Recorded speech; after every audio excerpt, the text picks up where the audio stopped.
नाम जो है बहन बेटी का, क्योंकि उस आत्मा के कई जन्म हो जाते हैं, हो चुके हैं, और कभी वो एक जन्म में शशि प्रभा भी रही है। जैसे कबीर परमात्मा ने कभी विष्णु जी की महिमा गाते हुए तो साथ में कृष्ण भी बोल दिया है, क्योंकि कृष्ण भी विष्णु ही था। तो वैसे उस समय जो उसकी शरीर था, परमात्मा के समय जो वार्ता हुई थी, उसका नाम चंद्र प्रभा था। उस बहन ब्राह्मणी का जो विधवा थी, उसकी एक पुत्री थी, और वो परमात्मा से उपदेश भी प्राप्त कर चुकी थी।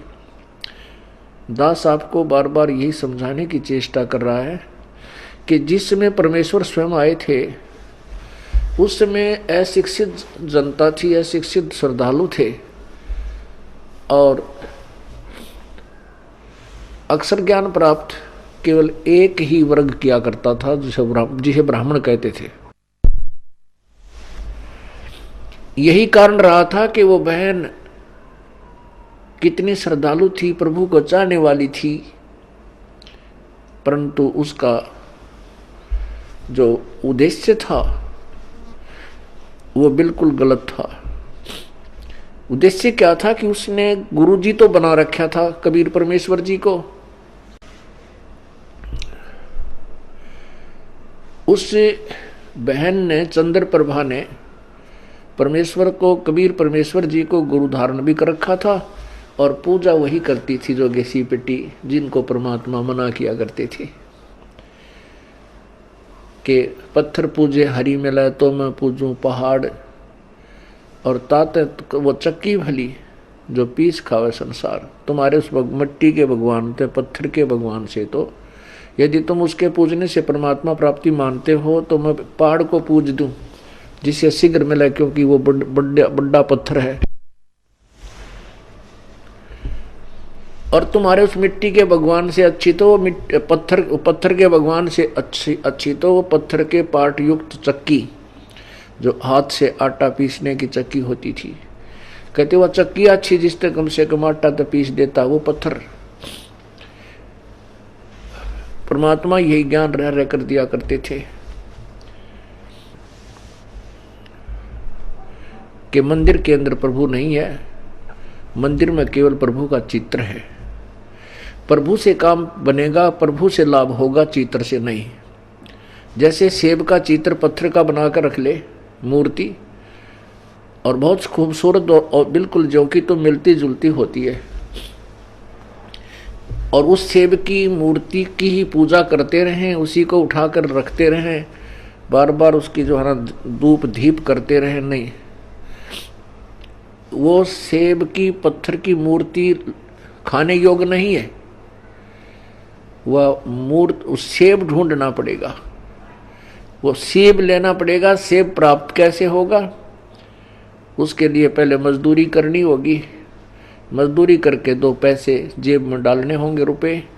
उन रुपयों के, उस धन के प्रतिफल में हम उस सेब को खा सकेंगे, उसका आनंद ले सकेंगे।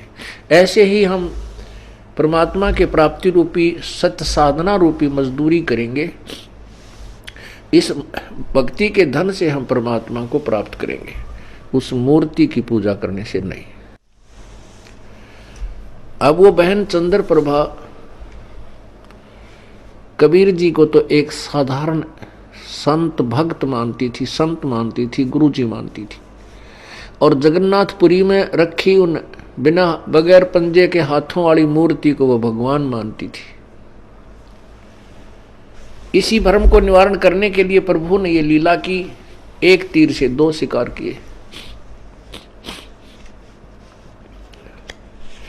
उधर से वीर सिंह जी भी उनको परमात्मा नहीं मान पा रहे थे, उनको केवल एक संत और गुरु ही मानते थे।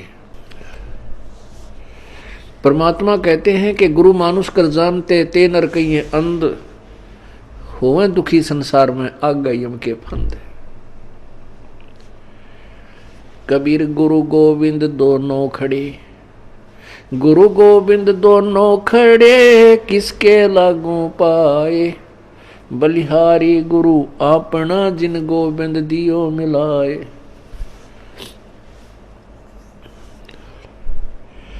कबीर हरि के रूठता गुरु की शरण में जावे, कहें कबीर गुरु रूठ गए तो हरि ना होत सहाय। पुण्यात्माओं, हमने गुरु जी को परमात्मा मानना पड़ेगा। उस समय तो परमात्मा स्वयं आए थे, लेकिन वो भूमिका गुरु की ही कर रहे थे, एक संत की कर रहे थे।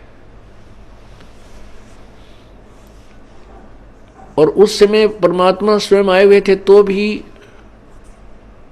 ज्ञानहीन व्यक्ति, श्रद्धालु, अनुयायी तो भी उनको एक सिंपल मैन मानते थे, एक भक्त गुरु संत ही मानते थे।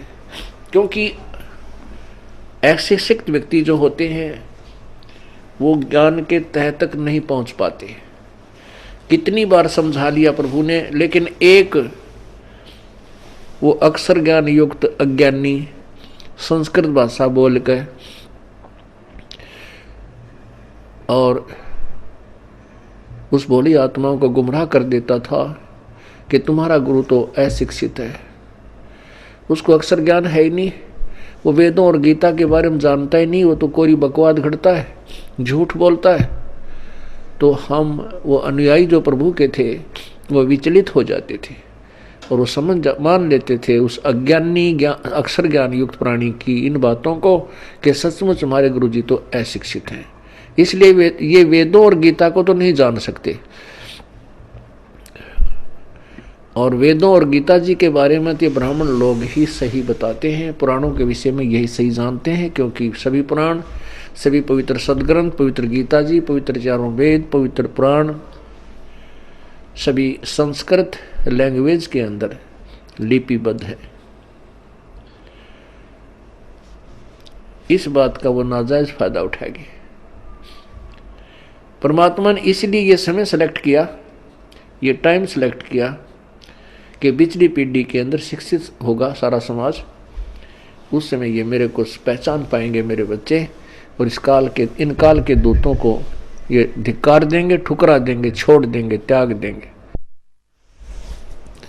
गुरु मानुष कर जानते ते नर कई है अंध, ओए दुखी संसार में आगे यम के फंद। पुण्यात्मा, अज्ञान की इतनी गहरी छाप हमारे ऊपर हो चुकी है कि हम परमात्मा की परिभाषा से अपरिचित हैं। हम परमात्मा को निराकार मानते हैं।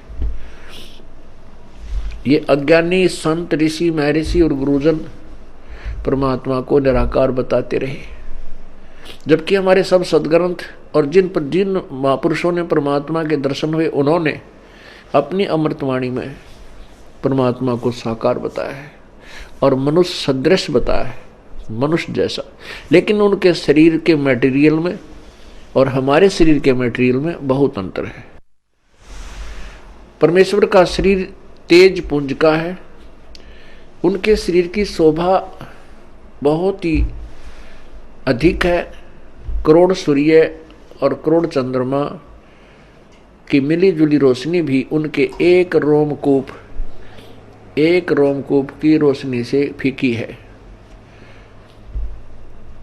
वो साकार हैं और मनुष्य सदृश हैं।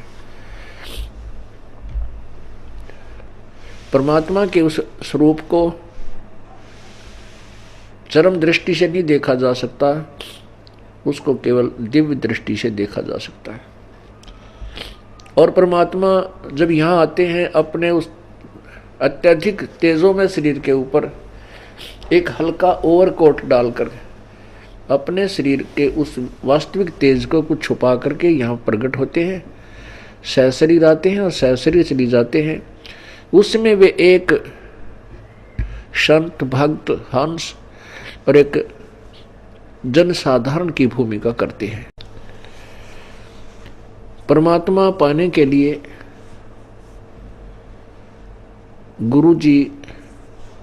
गुरु बनाना अति आवश्यक है। राम कृष्ण से कौन बड़ो उन्हों भी गुरु कीन, तीन लोक के वे धनी गुरु अग अधीन। राम कृष्ण बड़तेपुर राजा, तिन गुरु बंद कीन निज काजा। कहते हैं राम कृष्ण से तो तुम किसी को बड़ा नहीं मानते। उन श्री रामचंद्र जी ने और श्री कृष्ण चंद्र जी ने भी गुरु बनाए, और वो तीन लोक के मालिक भी गुरु जी के समक्ष नतमस्तक रहे, एक गुरु मर्यादा में रहे। श्री रामचंद्र जी ने वशिष्ठ जी को गुरु बनाया, और श्री कृष्ण चंद्र जी ने दुर्वासा जी को आध्यात्मिक गुरु बनाया। श्री कृष्ण जी के संदीपनी जो थे वो अक्षर ज्ञान के गुरु थे, उन्होंने उनको अक्षर ज्ञान सिखाया था। गुरु मानुष कर जानते, अब ये तो सिद्ध हुआ कि गुरु का होना अति आवश्यक है। आध्यात्मिक अपने इस ज्ञान आध्यात्मिक मार्ग को, आध्यात्मिक क्रियाओं को सफल करने के लिए, परमात्मा प्राप्ति के लिए गुरु जी का होना अति आवश्यक है। अब गुरु जी के प्रति हमारा कैसा व्यवहार बर्ताव हो, गुरु गोविंद कर जानियो, रहिए शब्द समाये, मिले तो दंडवत बंदगी, नहीं पल पल ध्यान लगावे। कहते हैं परमात्मा स्वयं संकेत कर रहे हैं कि गुरु गोविंद कर जानियो, गुरु जी को भगवान मानकर चलना और उनकी आज्ञा का पालन करना, उनके द्वारा दिए गए मंत्र का खूब डट के साधना करना, भजन करना श्रद्धा से। और जब भी आपको मिले दंडोत प्रणाम कीजिए। यदि आपसे दूर हैं तो पल पल उन्हीं का ध्यान कीजिए।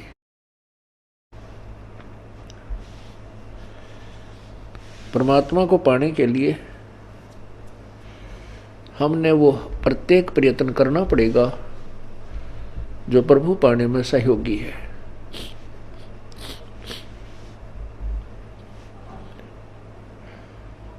जैसे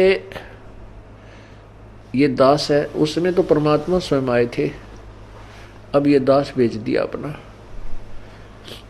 ये दास भगवान नहीं है, लेकिन परमात्मा के नियम अनुसार आप जी ने इस दास को भगवान के तुल्य मानना होगा, आपने परमात्मा मानना होगा।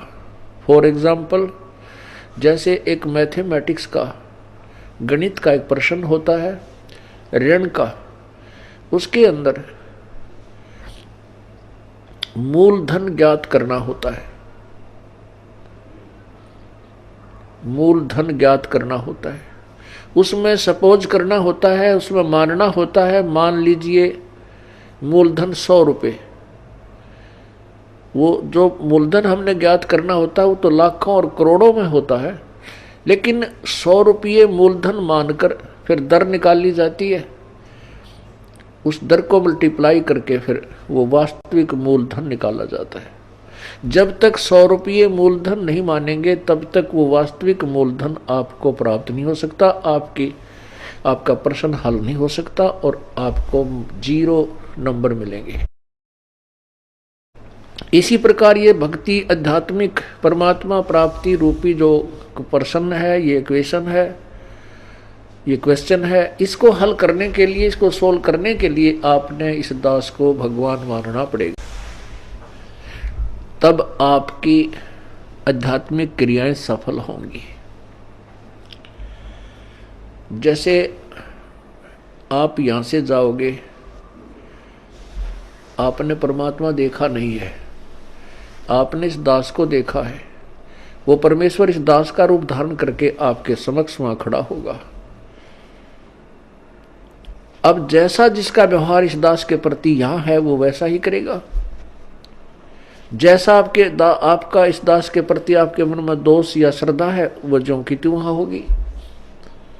जब आपकी वहां एक बार फिर जो है पछोड़ लाओगा परमात्मा,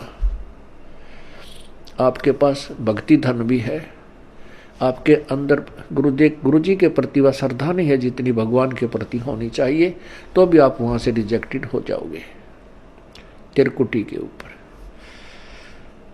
पुण्यात्मा, ये आपको रिहर्सल कराई जा रही है आपसे, और आपने इस रिहर्सल में इस दास को प्रभु मानकर व्यवहार करना है।